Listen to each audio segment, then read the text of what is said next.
Merhabalar, Lezzetli Yemek Saati kanalıma ve mutfağıma hoş geldiniz. Bugün çok lezzetli, çıtır çıtır bir börek tarifim var. Yapımı çok kolay. Hazır milföy hamurundan yaptım.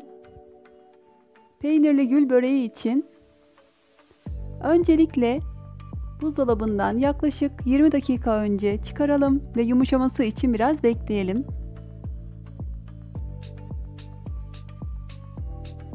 Evet, şimdi bir tane milföy hamurumuzu biraz açalım.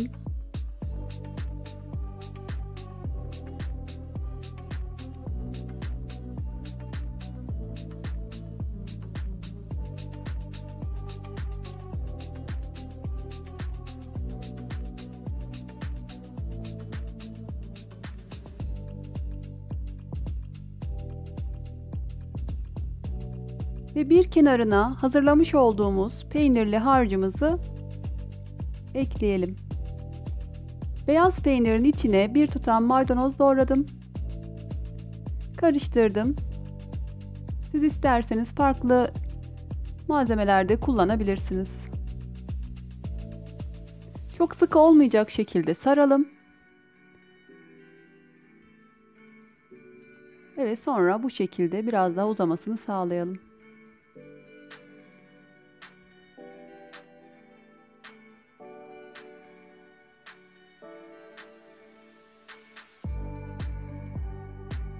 Evet, şimdi şeklini verelim.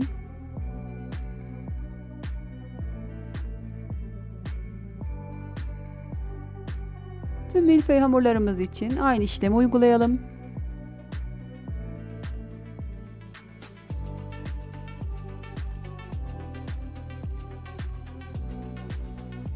Çok pratik ve çok da lezzetli bir börek oluyor.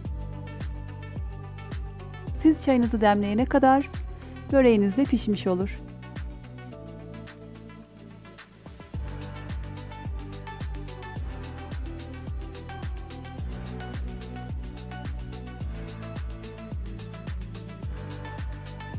Evet, böreğimizin şeklini verelim.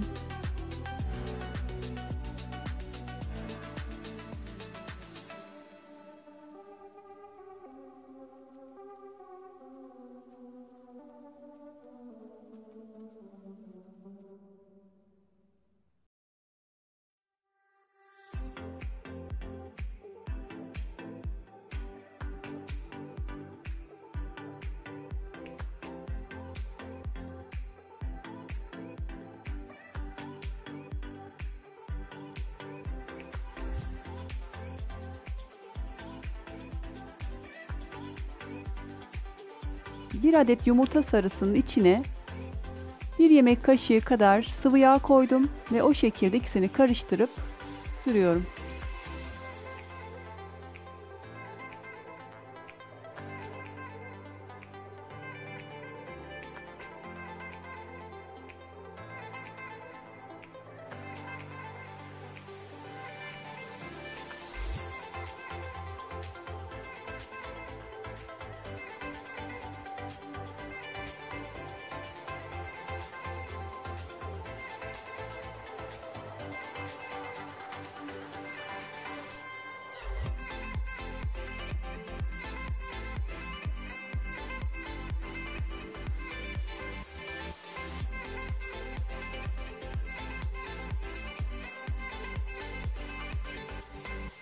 Üzerine çörek otu ve susam serptim.